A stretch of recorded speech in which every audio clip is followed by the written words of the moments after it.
Hello नमस्कार दोस्तों, चलिए जानते हैं आज की बड़ी खबरों को। राहुल गांधी और अखिलेश यादव प्रयागराज के फूलपुर और मुंगेर में जनसभा करने पहुंचे।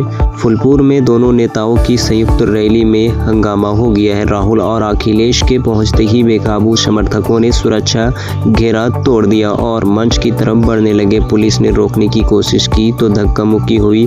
दोनों नेताओं ने करीब 15 मिनट तक उत्साहित कार्यकर्ताओं को समझाने की कोशिश की, लेकिन बेकाबू भीड़ को देखते हुए राहुल और अखिलेश संशोधन दिए बिना ही लौट गए।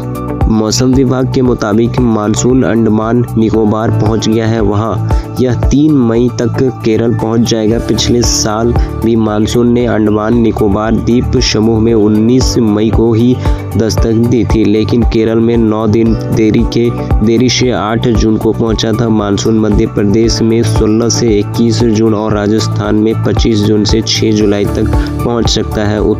उधर मौसम विभाग ने दिल्ली, पंजाब, हरियाणा और राजस्थान में हीट वेव का रेड अलर्ट जारी किया है। ईरान के राष्ट्रपति इब्राहिम रईसी की हेलीकॉप्टर ईरान के वर्जेगन शहर में क्रैश हो गया है। यह इलाका अजरबैजान बॉर्डर के बेहद करीब है। हेलीकॉप्टर में ईरान के विदेश मंत्री भी सवार थे।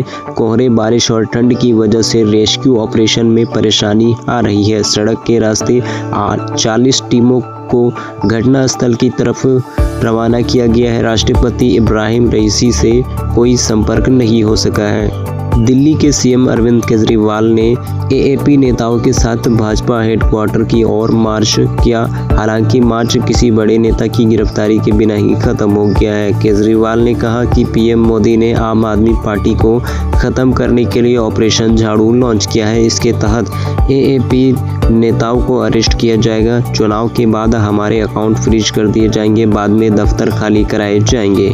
इजराइल की वॉर कैबिनेट मिनिस्ट्री बेनी गाजट्स ने जगह के बाद गाजा के लिए नया प्लान बनाने की मांग की है। गाट्स ने कहा पीएम के पास इसके लिए 8 जून तक की डेडलाइन है। अगर आप कट्टरपंथियों का रास्ता चुनेंगे और देश को तबाही की तरफ ले जाएंगे तो हम वॉर कैबिनेट छोड़ देंगे। गाट्स ने कहा हमारी जंग मकसद से भटक रही है। आईपीएल में बीते दिन 2 मुकाबले खेले गए हैं। पहले मुकाबले में सनराइजर्स हैदराबाद ने पंजाब किंग्स और 4 विकेट से हरा दिया है। पहले बल्लेबाजी करते हुए पंजाब ने 5 विकेट्स पर पहली पारी में 214 रन बनाए। जवाब में हैदराबाद ने 6 विकेट पर 19 पॉइंट 1 ओवर में टारगेट चेंज कर लिया। वहीं कोलकाता नाइट राइडर और राजस्थान रॉयल्स के बीच आखिरी लीग मैच बारिश के कारण रद्द हो गया है। अब जानते हैं आज की कुछ प्रमुख इवेंट्स पर। लोकसभा चुनाव के 5वें चरण में 6 राज्यों और 2 केंद्र शासित प्रदेशों की 49 सीटों पर वोटिंग होगी।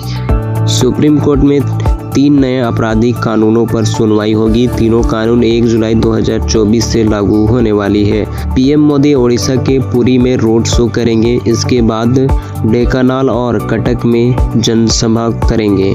हेमंत सोरेन की जमानत याचिका पर सुप्रीम कोर्ट में सुनवाई होगी। उन्होंने चुनाव प्रचार के लिए अंतरिम जमानत मांगी है। भोपाल में सीबीआई के एक इंस्पेक्टर को सीबीआई ने ही 10 लाख रुपए रिश्वत लेते गिरफ्तार किया है। खास बात यह है कि घूस लेते पकड़े गए इंस्पेक्टर राहुल राज पर मध्य प्रदेश के बहुचर्चित नर्सिंग कॉलेज घोटाले की जांच की जिम्मेदारी ली थी। रविवार को सीबीआई की एक टीम ने भोपाल में आरोपी इंस्पेक्टर के प्रोफेसर कॉलोनी स्थित घर पर छापा मारा और उन्हें रिश्वत लेते पकड़ा।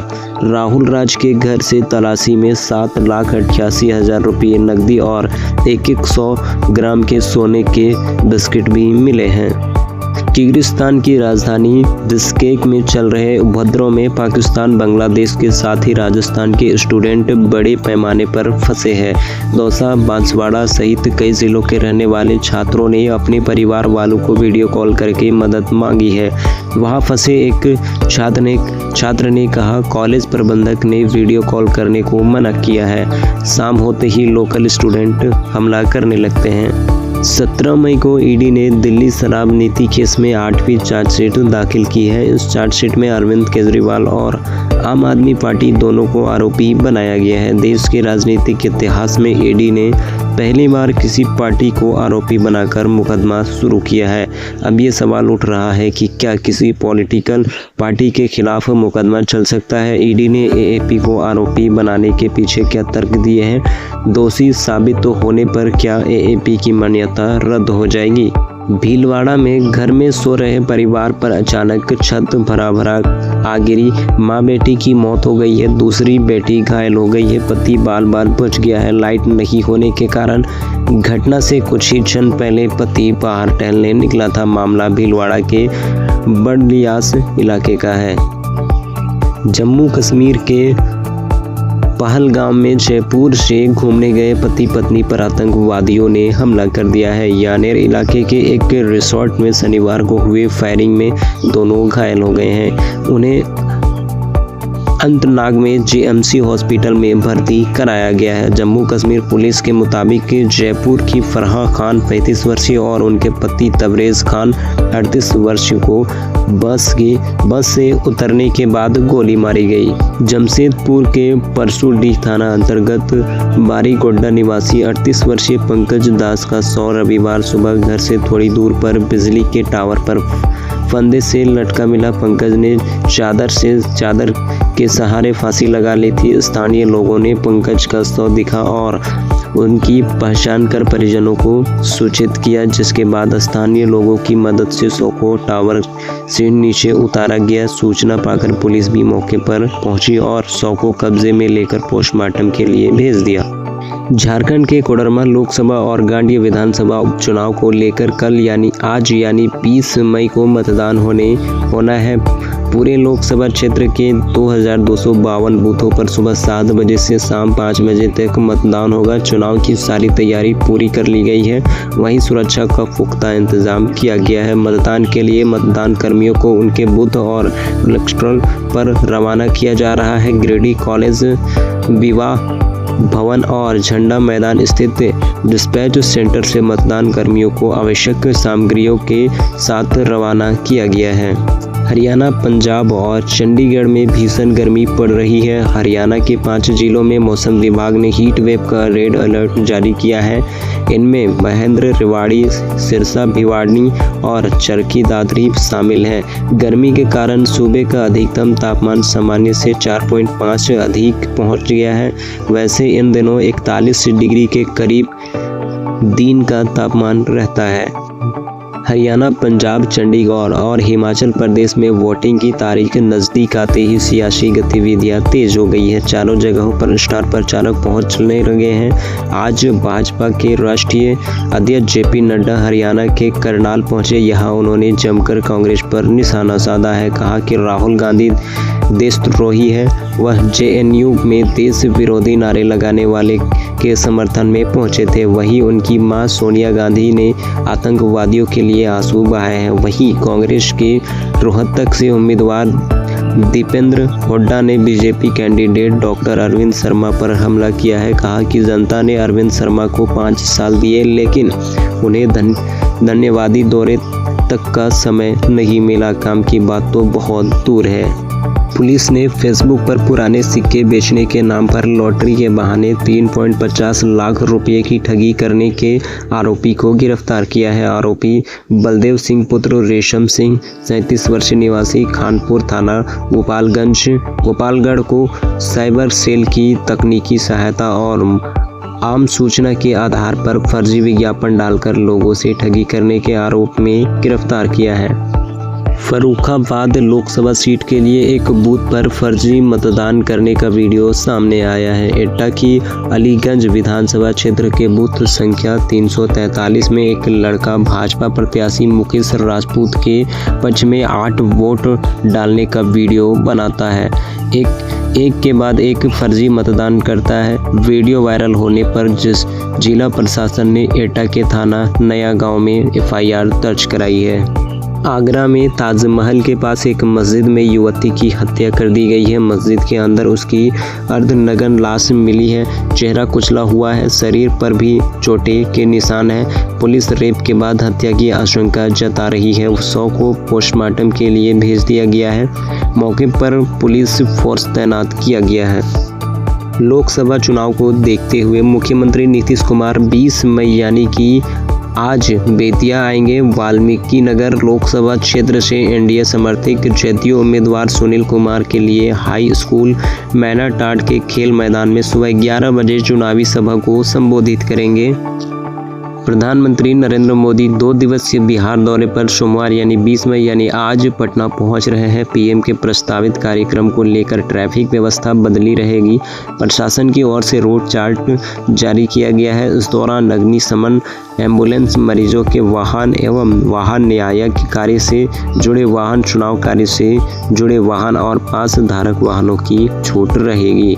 20 मई और 21 मई को कुछ समय के लिए पटना हवाई अड्डा से राजभवन का रूट आम लोगों के लिए डाइवर्ट किया गया है। इस दौरान राजभवन से नेहरू मार्ग, बेली रोड, राजेंद्र पथ और नाला रोड पर चलने वाली गाड़ियों के लिए वैकल्पिक मार्ग की व्यवस्था की गई है। 2024 लोकसभा चुनाव के 5वें चरण में सोमवार यानी आज को 20 राज्यों और 2 केंद्र शासित प्रदेशों की 49 सीटों पर वोटिंग होगी। 2019 में इन सीटों पर सबसे ज़्यादा भाजपा ने 32, शिवसेना ने 7, टीएमसी ने 4 सीटें जीती थी। कांग्रेस केवल यूपी की रायबरेली सीट जीत पाई थी, अन्य को 5 सीटें मिली थी। इस फेज में राजनाथ सिंह, स्मृति ईरानी और पीयूष गोयल समेत 9 केंद्रीय मंत्री मैदान में हैं। रायबरेली से वायनाड सांसद राहुल गांधी भी चुनाव लड़ रहे हैं। गुजरात सरकार के शिक्षा विभाग के प्रधान सचिव के आदेश पर आज से गुजरात के सभी मदरसों का सर्वे शुरू हो गया है। सर्वे के पहले ही दिन अहमदाबाद के सुल्तान के मोहल्ला स्थित सुल्तान सैयद मस्जिद में सर्वे कर रही टीम पर भीड़ ने हमला कर दिया। यहां 10-15 लोगों की भीड़ ने सर्वे टीम में शामिल बापू नगर के स्मृति स्कूल के टीचर संदीप पटेल के साथ मारपीट की। गुजरात में नर्मदा जिले के पोइचा में मंगलवार की दोपहर नर्मदा नदी में नहाते वक्त सूरत के 8 लोग डूब गए थे। इनमें से एक को बचा लिया गया था, जबकि अन्य 7 की तलाश जारी थी। इनमें से अब तक 3 लोगों को 100 मिल चुके हैं, अन्य 4 लोगों की तलाश जारी है। हादसे का शिकार हुए सभी लोग एक ही परिवार के सदस्य हैं। सभी सूरत जिले के हेमंत गांव के रहने वाले हैं।